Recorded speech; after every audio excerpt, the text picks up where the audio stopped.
Hey guys, Figurecraft here, and today we're going to take a look at my 1/600 scale Titanic model that I built when I was 11 years old.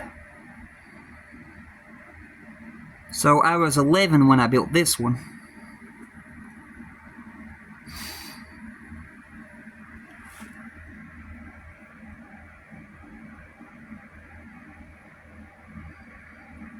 I tried a bit harder, you can tell,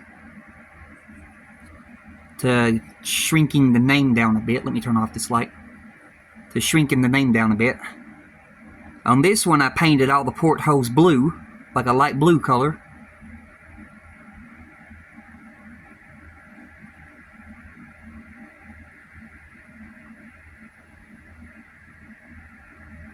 Once again, not the best model, because you can see a whole lot of imperfections in this one, but still better than nothing. On this one I did try to tackle the rigging.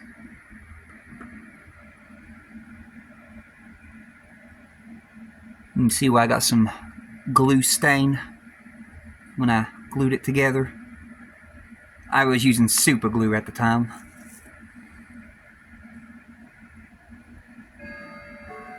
Then I had some cement glue I was using also on certain parts. Here's the poop deck. Yeah, it looks like one of my ventilators. Don't know where it went to because this thing's been sitting around for years. One of the ventilators broke off right there. I'm missing a ventilator. Missing a ventilator right there where that little white spot is in the deck. Broke off. Here we come back towards the poop deck.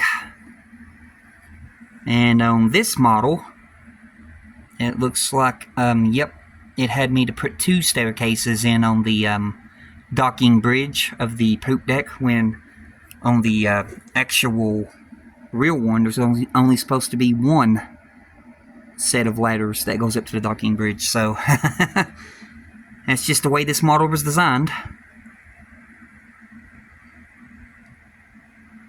You can see here on this right here, I was using a cement glue to do the flag, and then the cement glue started to eat the flag, and then I tried piecing it back together with what I could and put it in some clear tape. But you can see there, put it in some clear tape to try to salvage it. And then on the rest of my flags, this phone really, there we go. You can see right here where the cement glue has ate the flags. So that was a hard lesson learned when I was 11. The cement glue literally ate the flags. And then up here is all that's left of the American flag where the cement glue melted it. Then here is the rigging at the top. It doesn't like to stay straight, but the rigging at the top of the ship, which is done by thread. Get my hand back here. The rigging at the top of the ship, which is done by thread. And then here's some more thread. Here is the mast. Here's our forecastle. On this model, for some reason, the cargo hatches were a see-through plastic. Like a see-through plastic cover. I guess I should have painted those white, but I left them see-through. Right here too, you can see that the steps, which is known for happening on the big models too, these cranes that go over the to go across to meet each other, you don't have enough room to put the steps in after you do that. So those steps are literally laying flat on the deck, just glued down. They're not basically leading up to anywhere, they're just laying flat, you can see. Here's where I did some rigging on the lifeboats. Kind of got the lifeboat crooked there. And they also didn't give us the lifeboats that would go in behind there. They gave us the 2 up there. Here's all over the top of the ship. You can see the super glue stains. There's the skylight. Compass tower. More skylights. You can see this thing's just glued all over.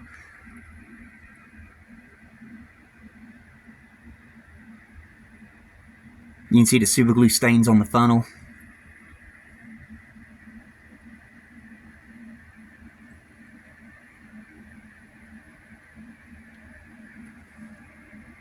I did do the yellow stripe going all the way down the ship. Looks like most of it scratched off or something.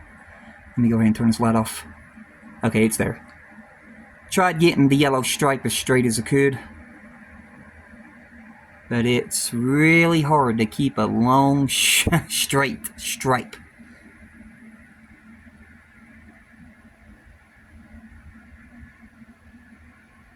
And then when we're coming to the back of the ship, I'm going to turn it around here, then we're going to go underneath it. So, the Titanic Liverpool, once again, too big, but I was 11 at the time. Too big again. Sideways on the Liverpool. But the next model we'll take a look at is a whole lot better. I promise you on that one. So turn this around.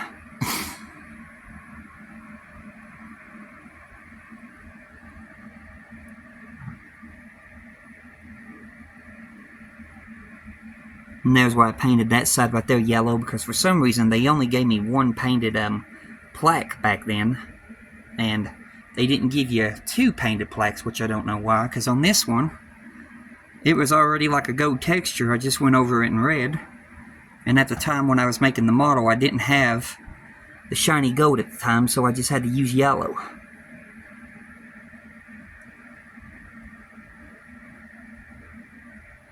But you can see all the cobwebs and stuff like that all over it. I've tried dusting this one off too. Another thing that happened with this one, it happened towards the end of the build when I was doing the rigging. Which, I was like, why did that happen? The front mast went crooked sideways onto the ship. You can see it leaned, and I tried my best to straighten it up back then when I first built this, but it just wouldn't do it. And I didn't want to take a risk of breaking it anymore, so I just left it as was. And then on the back mast, instead of leaning going to the way it was supposed to go, it started leaning going forward. And it broke on me. You can see right there, it broke. And I basically glued it, tried to, and then that's the way it glued. Because, you know, super glue, you only get one shot. I was like, oh well, you can't tell it from far away. But yeah, it broke.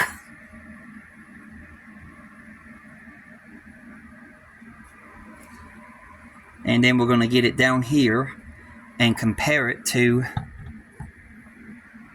our big one in the tank. Or not tank, but its case. Set it right. Let me just get it here. Okay. So, there is the 1/600 compared to the 1/200.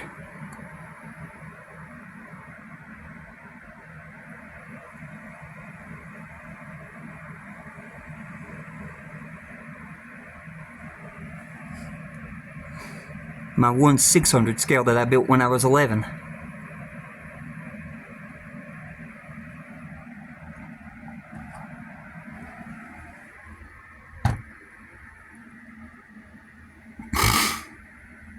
And there's also some things underneath. Let me see here if I can get it.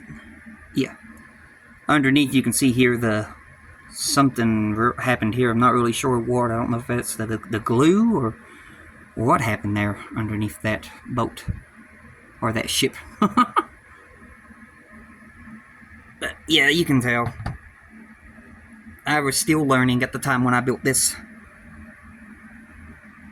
Same thing with the anchors. They're gold again, gold anchors. But on this one, they actually did give you the front tip of the railing, but it wasn't curved. It was basically like a flat point or a straight point at the front, which was a pain in the butt to get on there.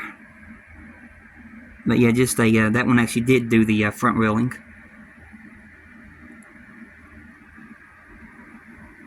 But yeah, that's going to do it for this video. I hope y'all enjoyed it, and I hope y'all are doing safe during these troublesome times. And when I come back, we'll be going over my 1/350 scale Titanic that I built when I was about 14 to 15 years old. But until then, goodbye.